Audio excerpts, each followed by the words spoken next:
This is Change Radio News. My name is Sophia Tekwani, and these are the latest news headlines from Zimbabwe and around the world.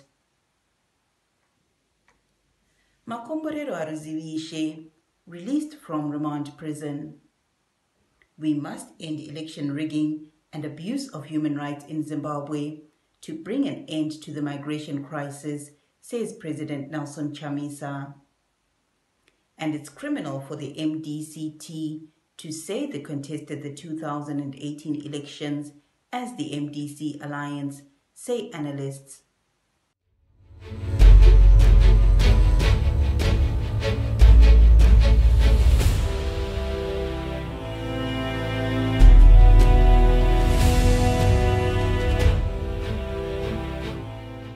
And now for the stories in detail. Outgoing Zimbabwe National Students Union President Takudzwa Ngadziwore has said that students will continue pushing Emmerson Mnangagwa's government to implement political and economic reforms that are long overdue. Ngadziwore was speaking soon after the High Court granted bail to prominent MDC Alliance activist Makomborero Haruzivishe, who had been in pre-trial detention for nearly 10 months. Ngadziwore said young people should be at the forefront to respond and act to stand up and demand space, which is being suffocated by all these undemocratic means and unjust acts by the state and the regime. Despite being granted bail on Friday, Haruzivishe was only released from prison on Saturday afternoon. Haruzivishe was granted bail by the High Court on the last of his 3 pending criminal cases. The 29-year-old was released on 20,000 bail by Justices Rogers Manyangadze and Joseph Chilimbe, sitting on appeal. He was also ordered to reside at his given address and report twice weekly to the police. The physical pain, the mental pain, I managed to ignore it, and because we know that it's not an easy road, and great sacrifice was made. Others have made bigger sacrifices. Others have paid the ultimate price. We can talk of Zamara. We can talk of all those victims of Ferret. We can talk of all those politically motivated victims of violence sponsored by the state. But so this was just prison, and it in no way changed my views. If it changed them for the better. Because one thing that we have to remember is that for us to achieve our goal, our mission, we have to remain resolute and adamant in demand of what belongs to us. The charge that I got in here for, if you read the Constitution, they are constitutionally guaranteed rights, freedom of assembly, freedom of expression, and they try to criminalize that. It's awkward, but it only serves to strengthen me more than what they wanted to scare me away. And what I one more word is that with the people are in charge and the victory is certain. So did you face any politically motivated challenges in prison?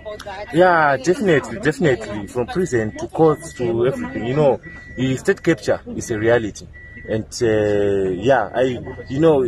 getting into prison for this prolonged period enabled me to see that we have a bigger fight than we actually imagined, especially within our justice system. We have a bigger fight, and we have to pull up our socks. The MDC Alliance President, Advocate Nelson Chamisa, said he is very much concerned about the situation of Zimbabweans living in South Africa. President Chamisa said it is important to look at the root cause of the migration crisis, which he attributed to vote rigging and the citizens' oppression. He added that diplomacy alone, with no action on the governance issues in Zimbabwe, will not solve the current crisis. MDC Alliance Deputy Spokesperson Dr. Felix Mafa Magalela Sibanda has said that it is criminal for the Douglas Monzora-led MDC T to claim ownership of MDC Alliance name. Sibanda said it was a public secret that the MDC T contested the 2018 elections as a separate political party from the MDC Alliance, and they were rejected by the people.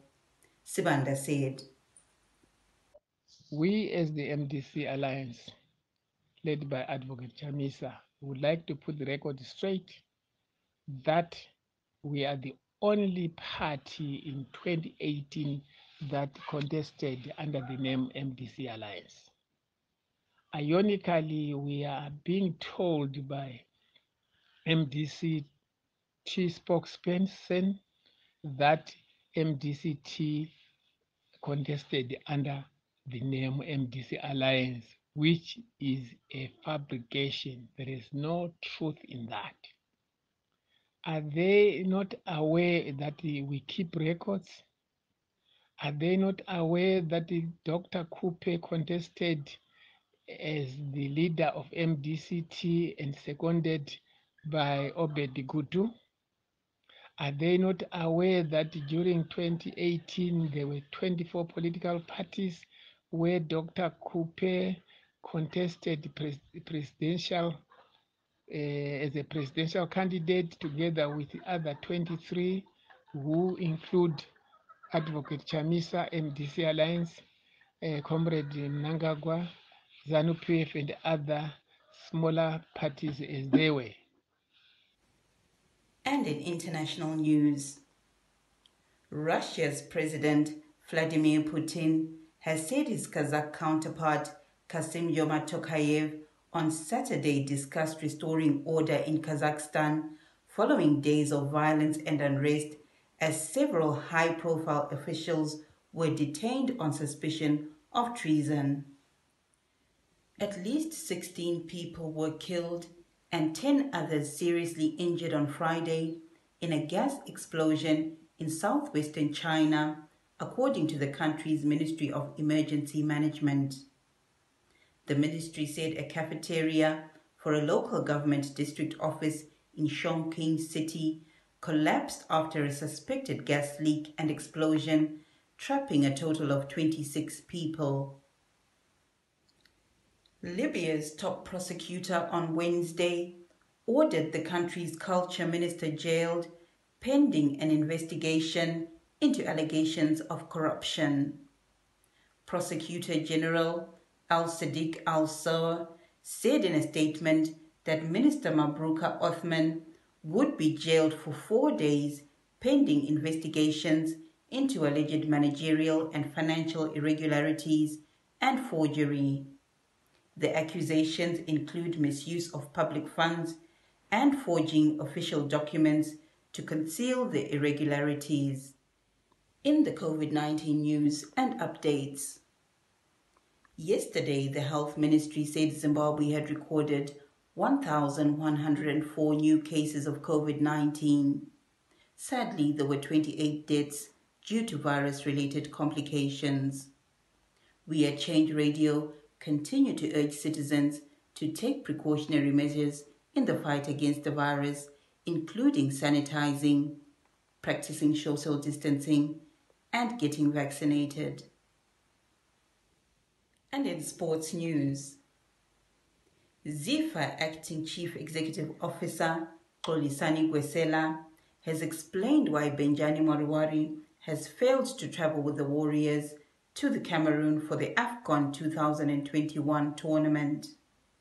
The former Manchester City striker was roped in as the Warriors' technical setup as the third assistant coach in his capacity as the under-23 national team coach has reportedly failed to join the rest of the team due to a positive COVID-19 test. According to ZIFA, Benjani pulled out of the trip after testing positive for coronavirus before the team departed, and as it stands, it is uncertain if the gaffer will join the team before the Monday's game against Senegal or later as the competition progresses. The Warriors' technical team is headed by coach Norman Mapeza, who is assisted by Triangle gaffer Taurai Mangwiro and Highlanders Mandla Mpofu, with Energy Murambadoro as the goalkeeper's coach.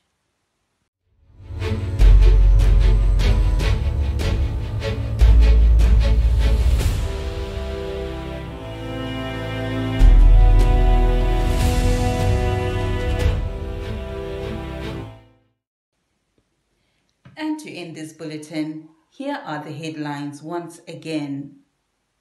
Makumborero Aruzivishe released from remand prison.